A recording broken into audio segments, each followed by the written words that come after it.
Rp561.128.860 sesuai perhitungan LPSK berdasarkan surat dari LPSK nomor R7243/52 HSKL/LPSK/11. Sidang lanjutan kasus penganiayaan yang menewaskan Prada Lukinamo kembali digelar di Pengadilan Militer 315 Kupang pada Rabu 17 Desember 2025.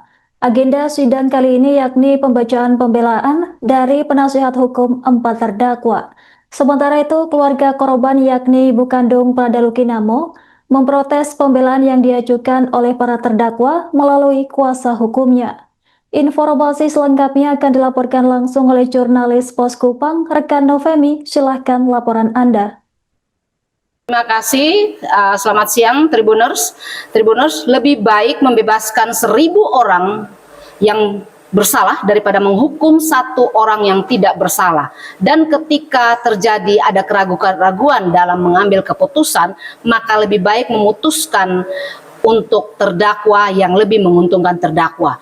Demikian pembacaan pembelaan dari penasehat hukum 17 terdakwa yang diduga melakukan penganiayaan dan penyiksaan terhadap Prada Lukinamo yang meninggal tanggal 6 Agustus 2025 lalu di Batalion TP 834 Wakangamere.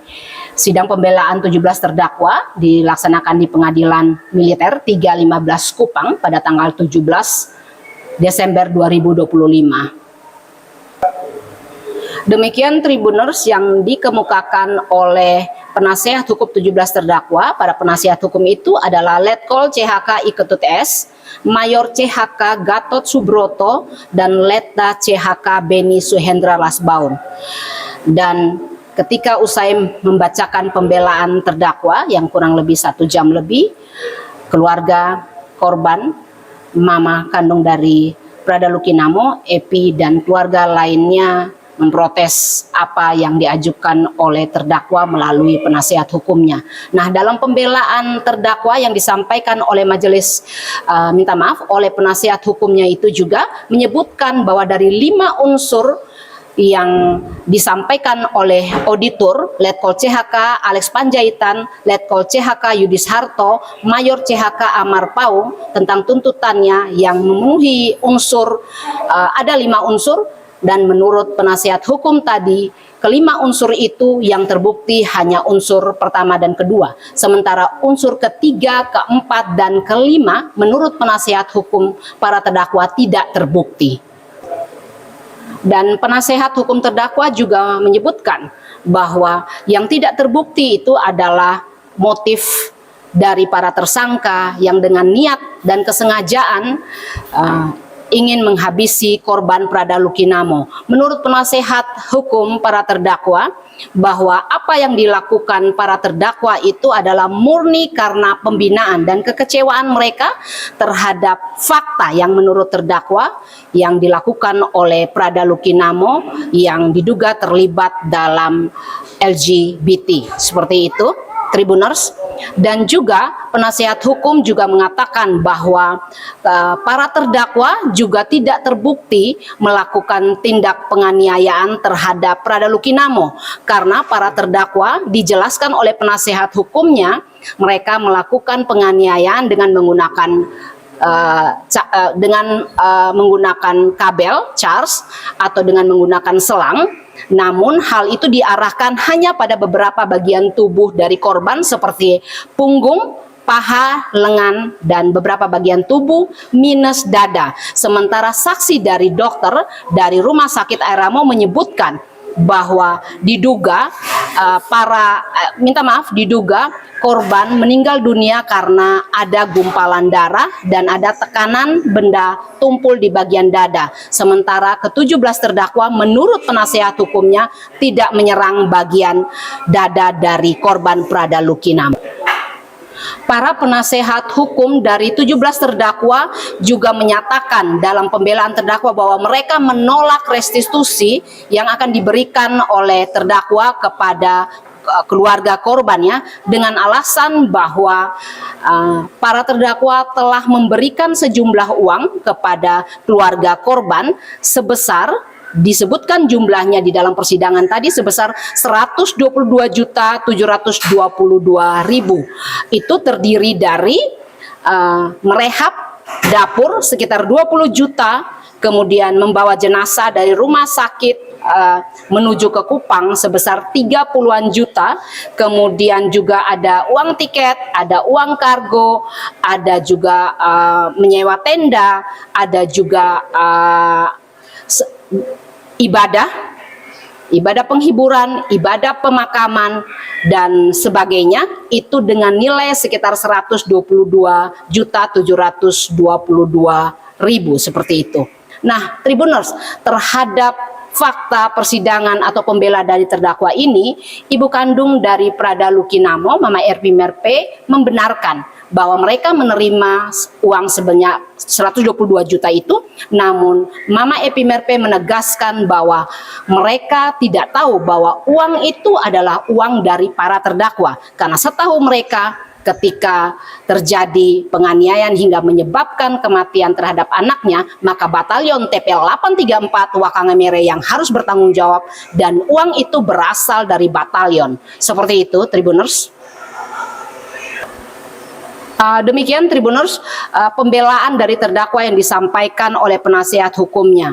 Nah, dalam sidang selanjutnya yang akan digelar hari Selasa tanggal 23 Desember 2025, auditor menyampaikan kepada majelis hakim yaitu Mayor CHK Subianto, Kapten CHK Denis C. Napitupulu, dan Kapten CHK Zainal Arifin Ayulianto, di mana auditor menyampaikan bahwa mereka akan mengajukan replik ya terhadap pembelaan dari terdakwa itu.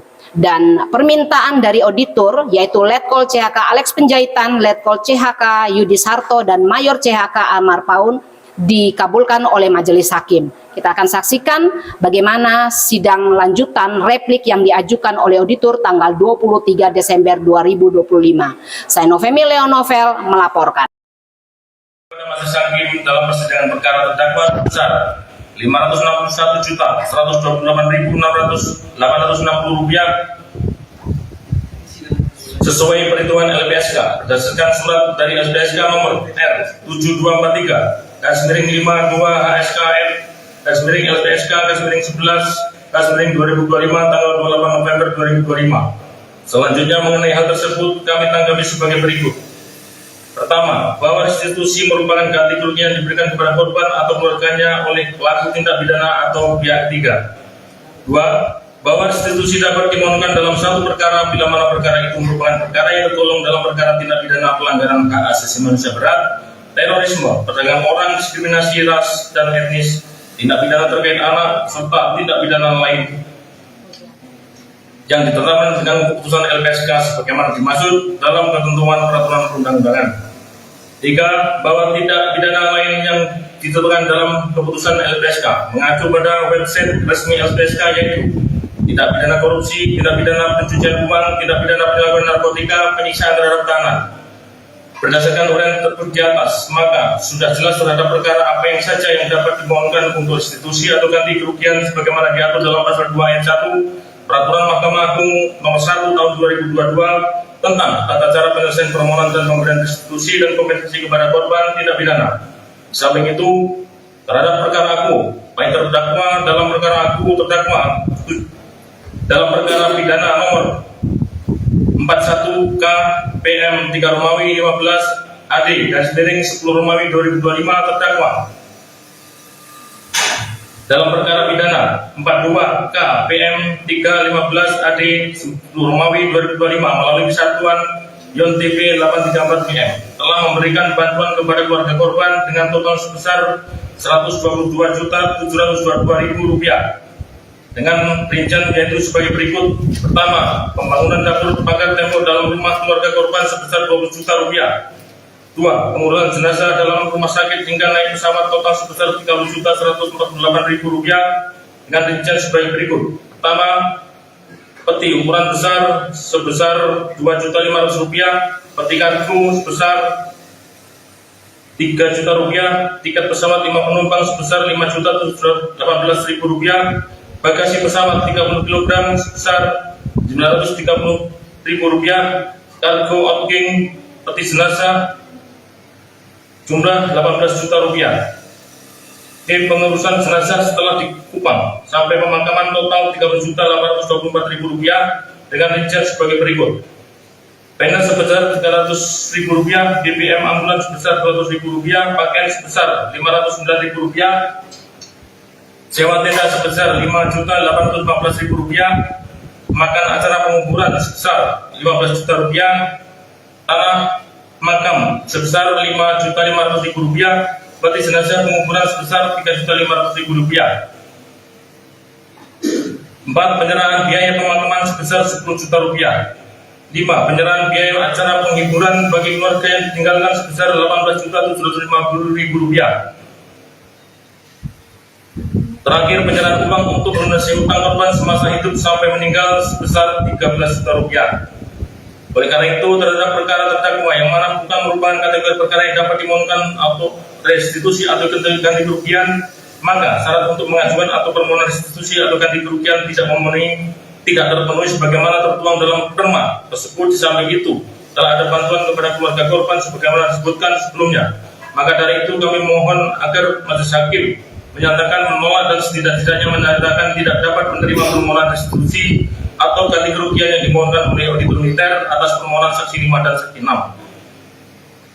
Analisa yuridis bahwa berdasarkan fakta-fakta yang terungkap dalam persidangan, perkenankan kami menyampaikan juga hal-hal yang merupakan pembelaan kami terhadap diri terdakwa. Maka selanjutnya kami akan menguraikan serta menganalisa satu persatu unsur sesuai dakwaan auditor militer yang disusun secara kombinasi, yaitu dakwaan 1 primer pasal 131 ayat 1 junto ayat 2 KUHP dan dakwaan 2 primer pasal 132 KUHP junto pasal 131 ayat 1 junto ayat 3 KUHP yang dikaitkan dengan fakta-fakta persidangan dan analisa fakta serta analisis juridis dalam setiap unsur pasal dengan mengacu kepada dakwaan yang dituntut oleh auditor militer kepada terdakwa, yaitu sebagai berikut.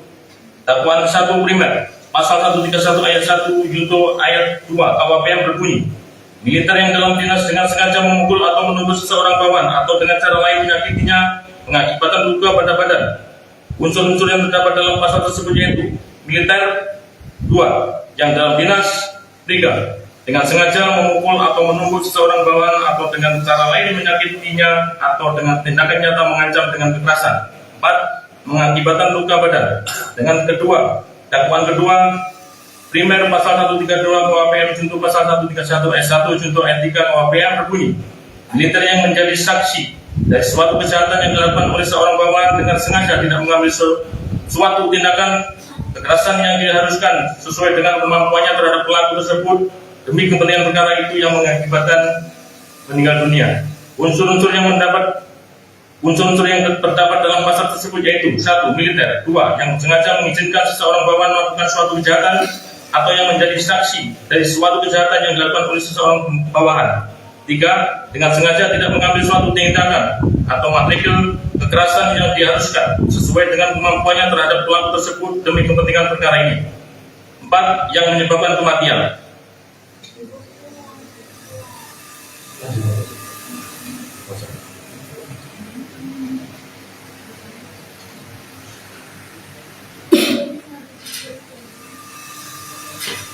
Download Tribun X sekarang, menghadirkan lokal menjadi Indonesia.